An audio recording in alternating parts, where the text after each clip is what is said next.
event sponsor tonight. Tonight we have an impressive panel, and I'm very impressed by our moderator, the CEO of Artifact, Rob Gerling. Artifact is a Seattle-based design consulting firm who are on the cutting edge of a lot of technologies, including AI. So without further ado, I'm going to turn it over to Rob and get this event started. Thank you very much.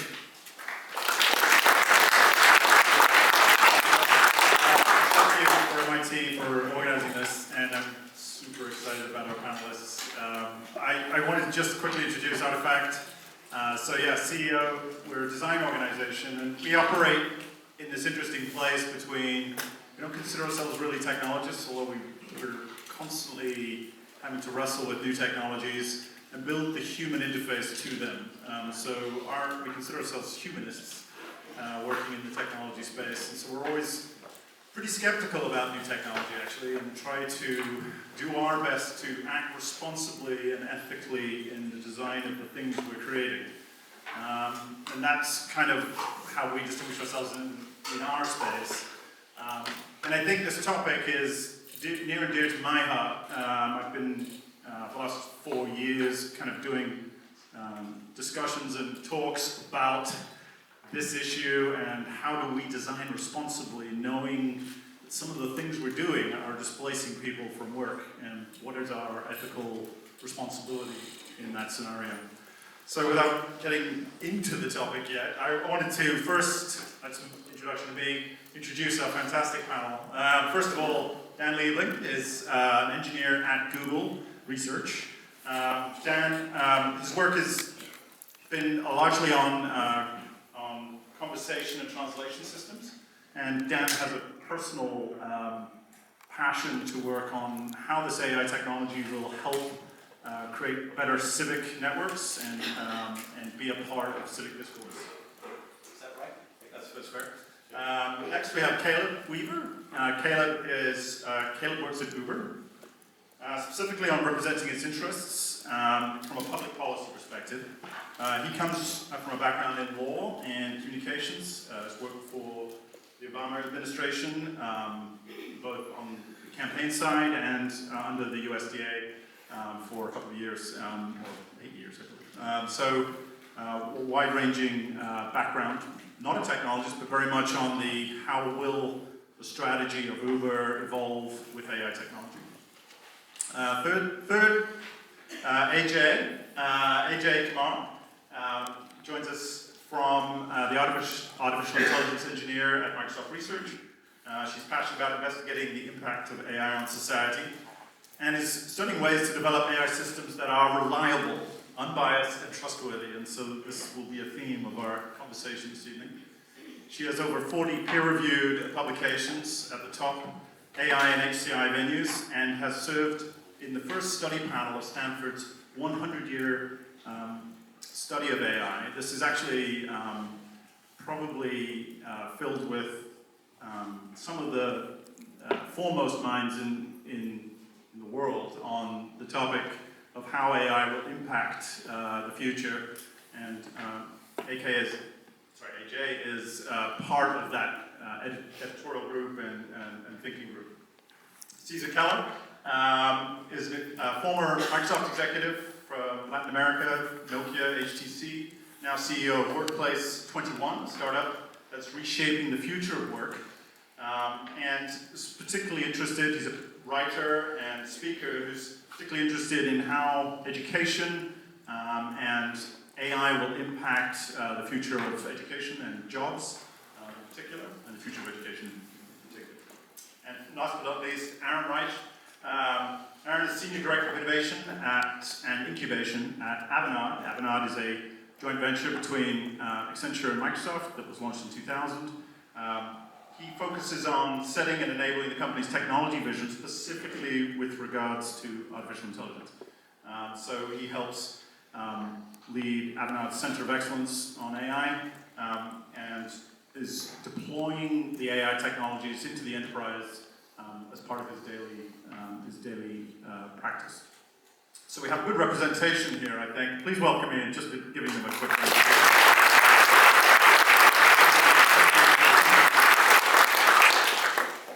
so the talk, I want to sort of anchor the talk. This is a sprawling topic, and it could go all sorts of squirrely ways. I want to sort of anchor it in a 15-year context. So we're going to try to sort of not get into the what happens when general intelligence emerges and all of the, beyond the singularity kind of debate. We're going to try to sort of frame this in the, how is this going to impact us in the not too distant future? So we're going to try to constrain that 2030-ish is where we're going to try to keep the conversation somewhat anchored. And I think we've all, and probably this room is represented by a lot of people working in this space or just super curious about the space. The elephant in the room is job displacement. And that's where I want to sort of focus the conversation, at least initially in the evening. I want to sort of get a sense of the room. I can just about see the back of the room. And I want our panelists to participate in this little survey I'm going to do here. I'd like you to put your hands in the air if you believe that by 2030, AI will have created more jobs than it's displaced. So if you believe it's going to create more jobs than it's displaced, please put your hands in the air. Oh boy. Okay, so that's, and we've got 4 panelists who think, and sorry, keep it up, sorry. And I'm going to go with a weak third of the room. And hands up if you believe the opposite, that AI will destroy more jobs than it creates by, yes, okay. So that's a good strong 2/3 of the room. Sorry, I didn't get my hand up in time, but that's where I'm coming from. Destroy. I actually wrote displace, and that is actually the accurate word, but one has to dramatize a little bit. Pew Research has actually done some research in America on this very topic. It's asked this very same question. 72% of the American population, which is more or less what we saw, I think, here, are fearful of the impact of this technology on their jobs. About 25% of those describing themselves as extremely worried. About 33% are enthusiastic about the technology. I just want to make one point about that, which is the reason we should be all very excited about the technology. I mean, and when we get to this topic, we're really talking about how do we optimistically frame this new technology. This technology can be amazing. It could really, really liberate us from all sort of drudgery and toil. It could create a kind of a different kind of society. It could be instrumental in shaping a much better existence for us all in the longer term. I think everybody's concerns are that in the short term it's going to be a bloodbath. And not to put too much, just drop my words. That it'll be rough. The displacement will be a little bumpy. Let's put it I can go. I got my sound bite. One of the studies that got all this going was a study out of Oxford in 2013 with Carl Osborne and Frey and Osborne is the paper, and it actually did a look at American jobs. 700 occupations were in the survey. They estimated that 47% of those jobs would be gone by 2030. They were susceptible to computerization, as they called it. There's been lots of studies like this, McKinsey Global Institute, the World Economic Forum.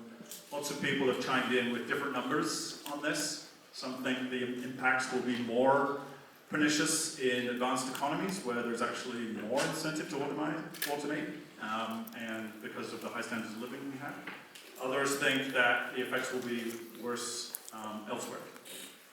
So it's clearly a topic that's on everybody's mind. I wanted to just frame the conversation slightly there in terms of, we're going to try to anchor it on sort of jobs, the future of jobs, the future of employment, and as that relates to AI. And maybe one of the questions that could get us going, AJ, is to, given the Stanford report, which looked at the year 2030 very much in terms of the impacts of AI, are all the jobs going to go away? So maybe you could just sort of paint a picture of 2030. and give us a sense of how it's impacted employment. Thank you. Thank you for inviting me to the panel. And I think the short answer is, in my opinion, no. But I'm going to give the long answer now.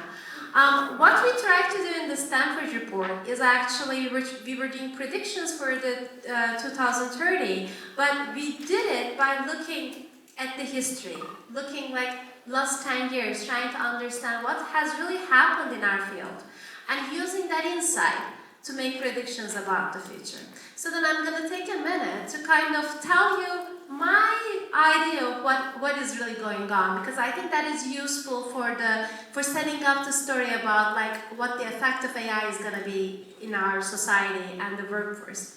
So machine learning in particular, in a subfield in artificial intelligence, is a field that people have been working on for the last like 20-30 years, so it's not completely new.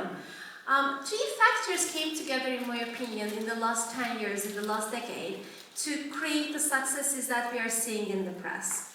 The number one factor in this, and I think it's the biggest ingredient of all the successes we see in artificial intelligence, is the high quality data.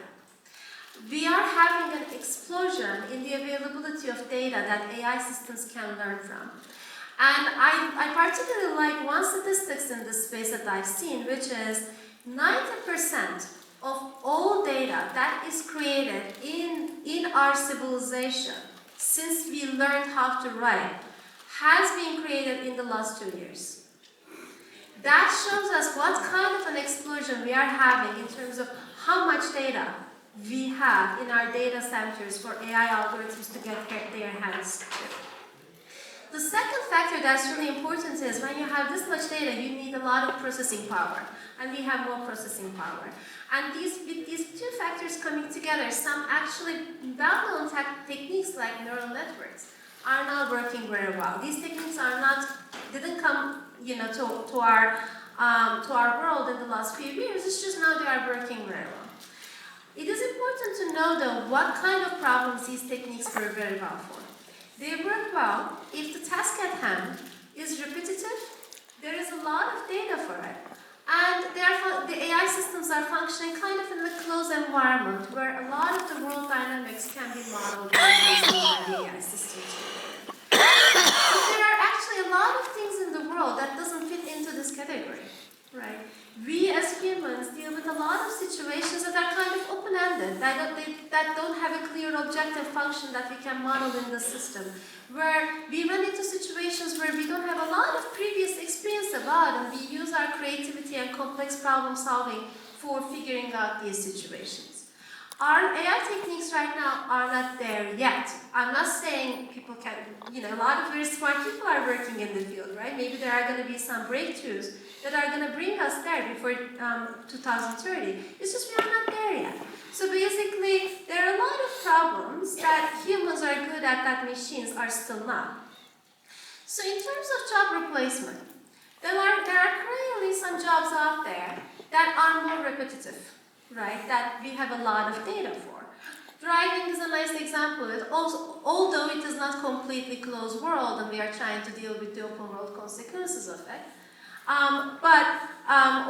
Ordering food at a fast food restaurant, these are things that there's a lot of repetition about. Or bringing packages in a warehouse. It's the closed world environment, factories, closed world.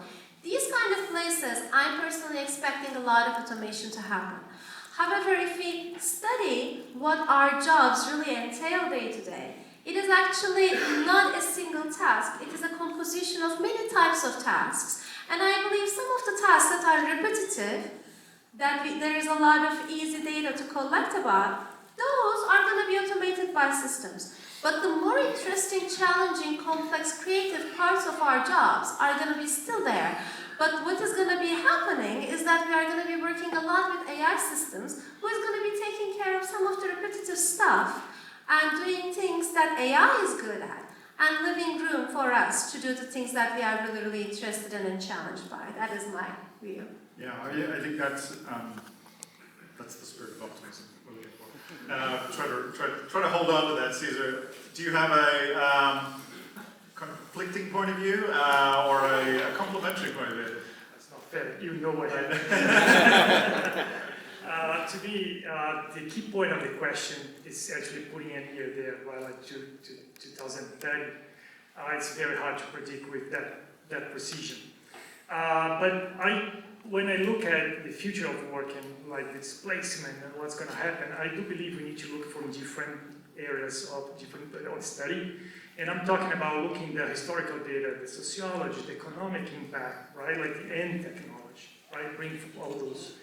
And we have lessons learned. And when you look at all the industrial revolutions, like the previous three that we had, we can learn some patterns there.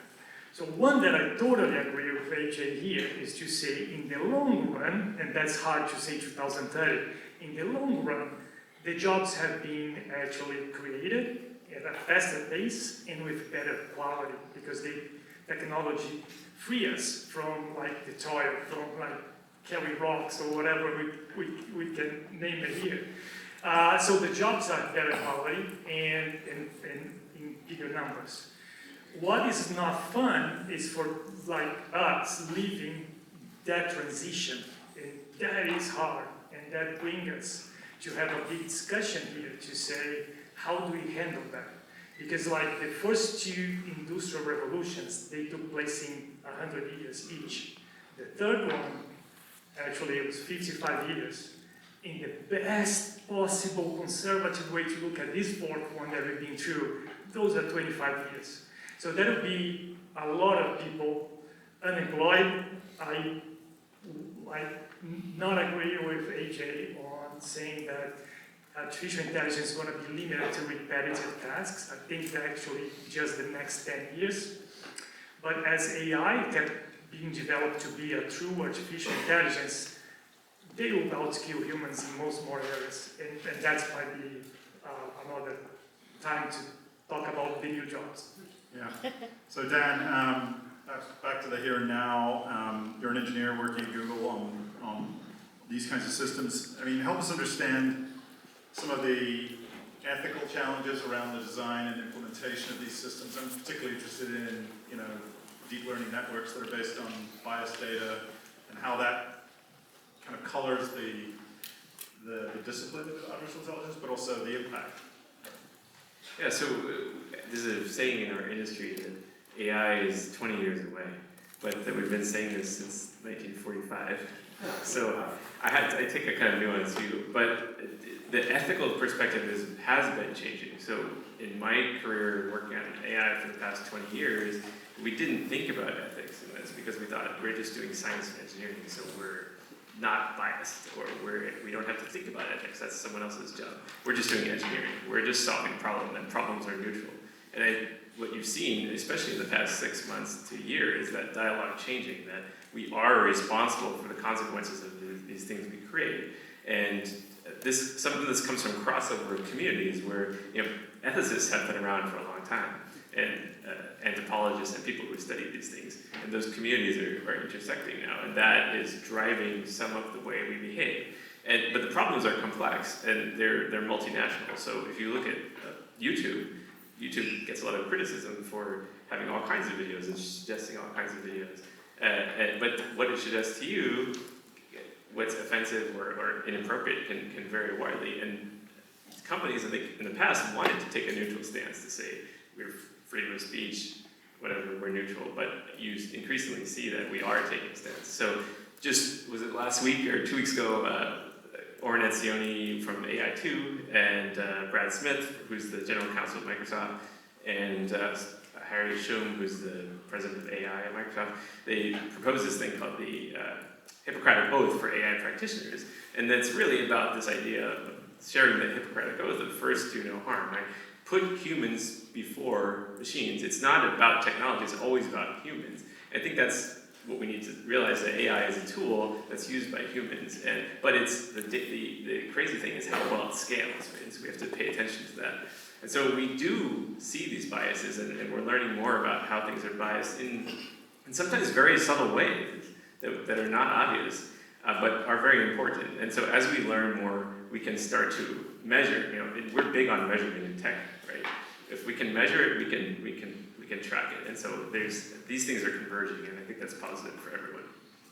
Can I say one thing? Yeah. I agree with what Dan was saying. Our company did a survey last year for about 700 C-level executives, and we found that about 89% of them had to deal with some form of ethical question that they had to, or dilemma, dealing with some sort of smart or artificial intelligence technologies. But about 87% of them didn't have the tools that they needed to be able to figure out what they needed to do. As we've been sort of listening to what our customers are kind of asking us about, we just formed in November of last year just an internal ethics committee within Avanade that has different people from sitting across our business. One, for us to actually think about what we need to do internally. We've taken some of the pillars of that from Brad and Harry from the book that they created, but are putting sort of our own spin on that as well. But also then being able to start to advise our clients on that too, because we feel that someone's got to start talking about it, and you got to start bringing those discussions to the forefront. Actually, Aron, I'll stay with you. I mean, you're right there listening to customers who are trying to automate parts of their workforce and retrain and reskill parts of their workforce. Tell us what's going on there.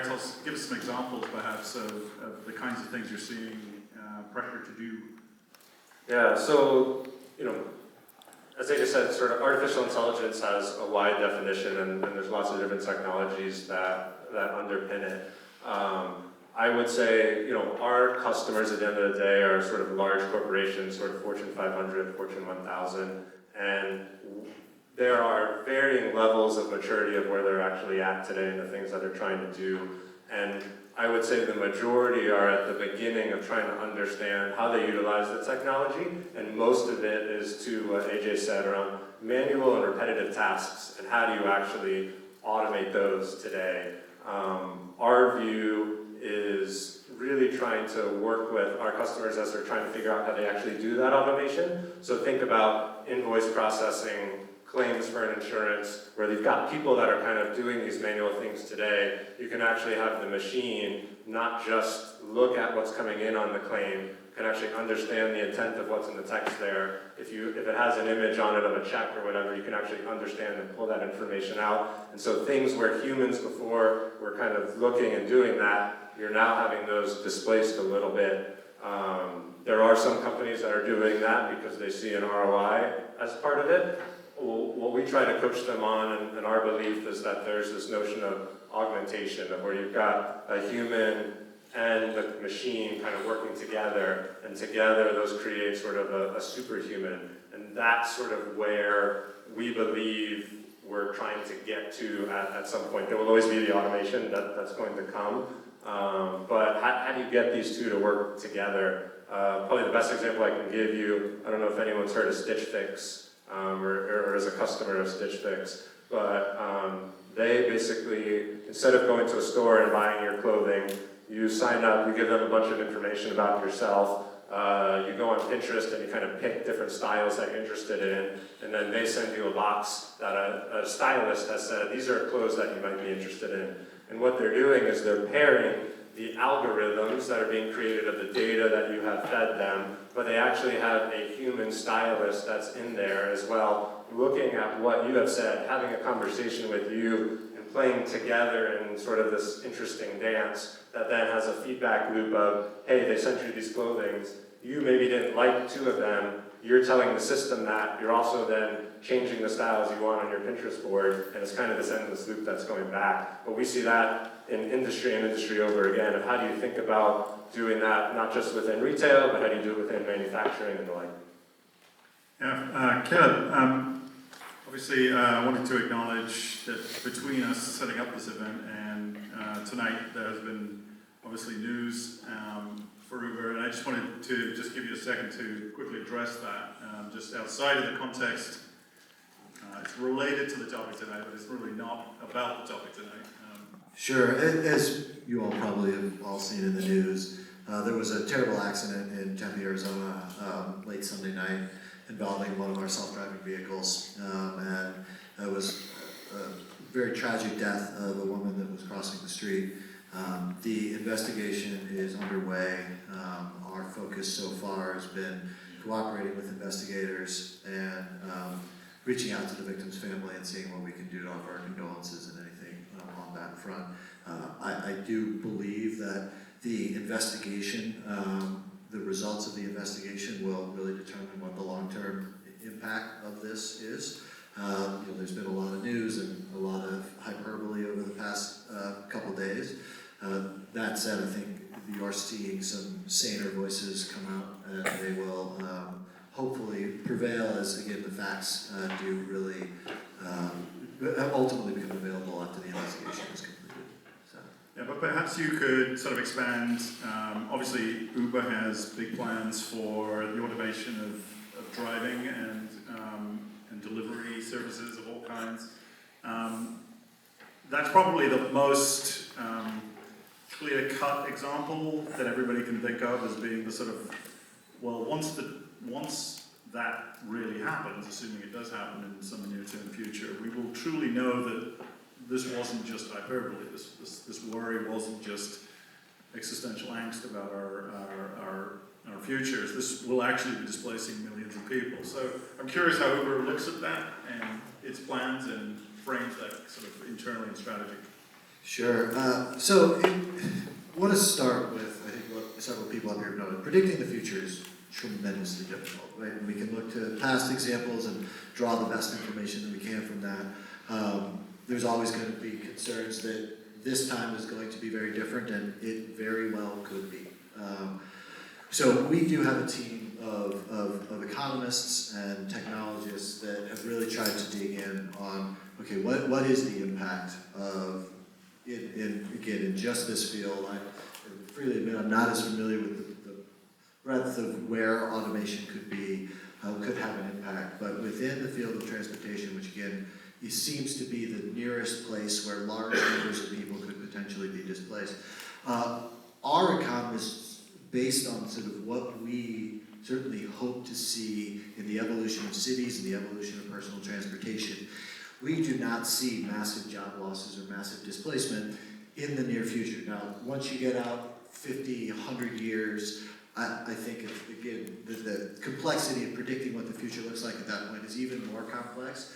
But as we look over the next 10, 15, 20 years, certainly, we actually see an increase in the number of opportunities to earn money driving on a for-hire basis, both in the trucking industry and in the personal transportation.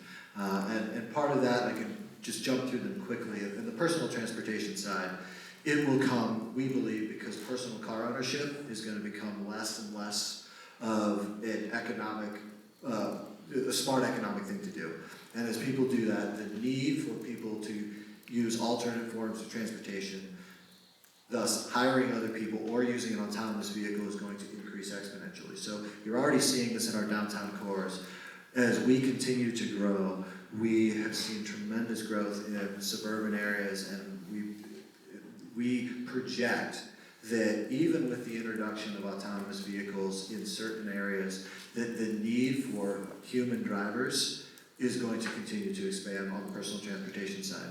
Trucking side is actually similar in that where we see displacement, and as several people have noted, displacement is painful, and I don't want to minimize the extent to which any of these transitions may be painful, not only for the people going through them, but for society as a whole. But there will be probably a decrease in the need for long-haul truckers, because that is the first most obvious place, in some ways even to the automation side. It is the most closed environment that you're going to find yourself in that's sort of in the real world. A highway, going 70 miles an hour, 65 miles an hour, right? You're not dealing with the complexities of navigating a city street, and the autonomous technology is more likely to be able to be deployed in an economically viable way there as quickly as possible.